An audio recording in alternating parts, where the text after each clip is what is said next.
fully cooperate with that investigation. Oftentimes, in the immediate aftermath of critical incidents, information emerges that is not accurate or information emerges without important context. We want to be as transparent as possible with our community, even as the incident remains under investigation. Please understand that the investigators are still at the scene and our information is preliminary at this time. Last evening, our street crimes unit was on routine patrol. They attempted to stop a vehicle in the area of Rush Street and New Park Avenue. The vehicle did not stop for the officers and drove east on Capitol Avenue and onto the I-84 West on-ramp. Officers were able to see the vehicle make the turn onto the highway, and they followed. A second police vehicle from the Fugitive Task Force was in the area and joined the street crimes unit car on the 84 ramp.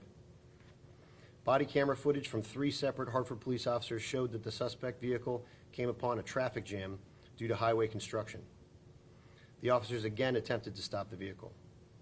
The suspect vehicle backed up towards the officers in what appeared to be an attempt to flee past the traffic, but struck another citizen's vehicle. The officers were able to deploy a stop stick as the vehicle proceeded forward. The vehicle was quickly blocked by traffic again, and the officers approached on foot. A front seat passenger emerged from the passenger side of the suspect vehicle and surrendered without incident. As our officer approached, the driver of the vehicle exited the car and violently attacked the officer. Our officers used less than lethal force options to fight off the assault and subdue the driver. As the struggle ensued and officers fought to gain control of the suspect, he was able to gain control of one of our officers' firearm. At one point, the officer can be heard yelling that the driver had his weapon. As the driver was pulled from the vehicle, he was in possession of the officer's gun. At that point, the driver was shot. Any loss of life is a tragedy, and we train to avoid using deadly force whenever possible. But sometimes circumstances leave our officers with no alternative. As I said, we are releasing as much information as possible at this time. We will continue to try and release more information as it becomes available, including the video, in conjunction with the state police and the Tolland State's attorney, who are in control of this investigation. I will try to answer any questions you have, but I may not be able to answer as thoroughly as possible because we want to avoid releasing unconfirmed or incorrect information. I'll turn it over to Mayor Bronin for a statement as well. Thank you, Chief Thode. We take any incident involving the use of force very seriously, and particularly in an incident like this that results in the loss of life. It is critical from our perspective to release as much information as possible, as quickly as possible. As Chief Thode said, there is body camera footage from 3 separate Hartford police officers' body cameras. I watched that video footage last night, and what I see on that video is what Chief Thode just described. I see our officers approach that vehicle, see the operator of the vehicle charge and attack our officers. A struggle ensues, and it seems clear from the video that the operator of the vehicle attempts to get control of an officer's weapon, appears to get control of an officer's weapon, and appears to be in possession of that weapon when he is shot. I have personally spoken to the investigating state's attorney and asked and urged that that video be released as quickly as possible. We will continue to urge and ask that that video be released. I think it's important that the public see that video as quickly as possible. And I will say that this is precisely why it's so important to have body camera footage, so that we can see as best we can an accurate depiction of what's happened in real time. So I'm thankful that we have body camera footage. I hope that we will be able to release it as quickly as possible. I also want to say, as Chief said, any loss of life is a tragedy. Our officers work hard to avoid it. Having watched the video from 3 body cameras, I am also thankful that none of our police officers were injured or killed. This was a very dangerous situation. Thank you. Any questions? Yeah. Chief, this is to you. First of all, thank you for your time. Were the officers wearing uniforms or any kind of The officers were all in a plainclothes assignment, but they all were readily identifiable, yes.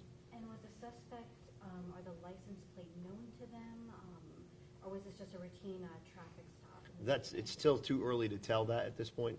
The officers, like I said, the state police is still out there actively processing the scene, and it is their responsibility to take the statements from the officers, which will give us, some of that specifics about preliminarily how this whole started.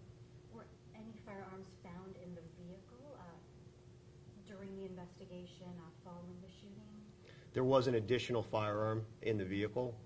Again, the processing of that vehicle is taking place by the state police, but our officers that were on scene did observe a second firearm in the vehicle. But Where was the the sus- first? Where was the first weapon? I'm sorry? You said The officer's weapon. The first weapon is the officer's weapon that the suspect gained control of. But the suspect was not armed when he charged officers, he gained control. It's hard, we can't tell that at this point. Do we have a name of that suspect? The state police will release that when all the notifications have been made. And what was the original traffic stop for? We don't know that yet. Like I said, that information will come with the officer's statements that are still being taken. It's still active. Were they in marked or unmarked cruisers? Both of the cars were not marked, but had lights and siren. And I imagine badges displayed as they approached the vehicle, or? Again, the officers in this plainclothes assignment wear vests that readily say police on them. The badges, we're not sure at this point yet. Will you all be releasing the name of the officer? Are they on leave typically? I mean, they are put The on- details of that, like I said, the state police and under the Tolland State's Attorney's Office that has control over the investigation, we just thought it was very important to get as much information out as we could, which we had accessible to us through the body cameras and things like that. So they'll release that. Mayor, just to you, I saw you earlier in the week regarding gun violence. It's been a deadly month in the capital city. Could you just speak to that challenge that the city is facing with this uptick in violence? I think that first it's important to say, our officers have been working really hard to try to identify those who are responsible for gun violence and get them off the streets to save lives. Our officers are working around the clock, and I think, as the chief said, there's still so much information to come out about last night, but I think it's important to say that, what you see in this video is a reminder of the very real risk that our officers run and the dangerous situations that they are often put in. Our team at the Hartford Police Department has been working very, very hard, as they always do, to try to keep the community safe. It's again, I'm grateful that there wasn't more injury or loss of life last night, and although it is a tragedy anytime anyone loses a life. Has there been a fatal officer-involved shooting in Hartford, or if there has been, do you know when? There have been in the past, not for many years. It's 2012. Yeah, it's been a while. And that one was deadly? I think I'd have to look at the records, but I think the last deadly force was 2012. What about the suspect's family? Have they been notified?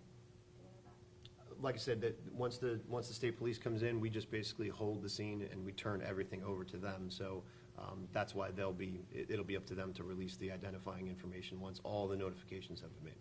And for our viewers, for traffic reasons, how long will that scene be impacted?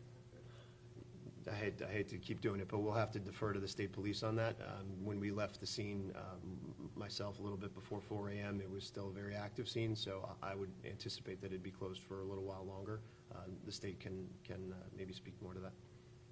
Chief, was the officer, when the weapon was taken away, was the weapon drawn or still in the holster? It's difficult to say that just from the video. I think it's more important at this point to wait until the statements are taken to kind of support everything that happened. Again, we say this a lot.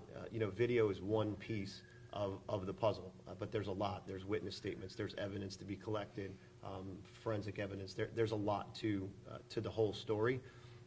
You know, I'm comfortable saying what I've said so far based on what I've seen, but there's much more to go with that, that I think it would be best to wait until they have a little bit more information. Is the passenger of the vehicle, are they in custody right now, or are they let go? They're not in custody right now, no.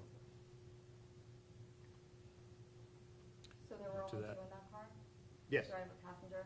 Correct. As far as officers, only three, so three separate body camera videos, only three officers involved in this, or were there more?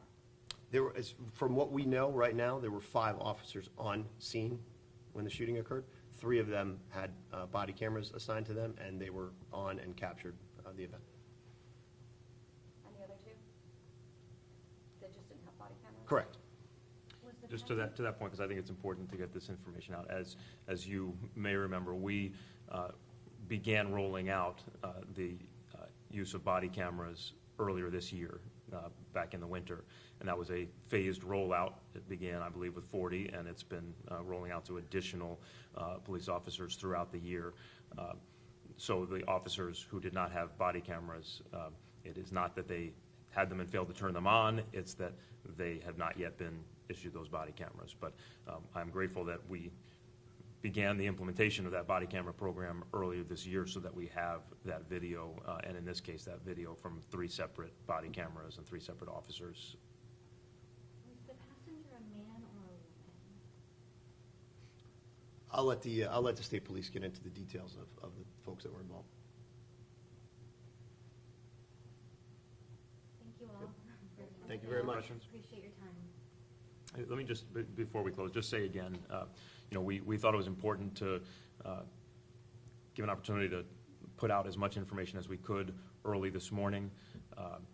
Again, we spoke with the state's attorney's office about 3 hours ago, around 3 a.m., and asked that the video be released as quickly as possible. We will continue to keep you updated and keep the public updated. It's from our standpoint, transparency is the single most important thing we can do right now. We want to get as much information out as we can. So we will keep you updated on any new information that we can share. We will continue to encourage the state's attorney to share as much information as they can, as quickly as they can, and we are happy to answer, continue to answer after this any questions as they arise. But, again, this any time our officers have to use force, we take that very, very seriously. In a tragic situation like this where a life is lost, we want to do everything we can to get information out, and that's why we wanted to be here this morning to share that with you. And again, I just want to say, having personally watched that video, what I see there is what the chief described in the sequence of events here. Thank you.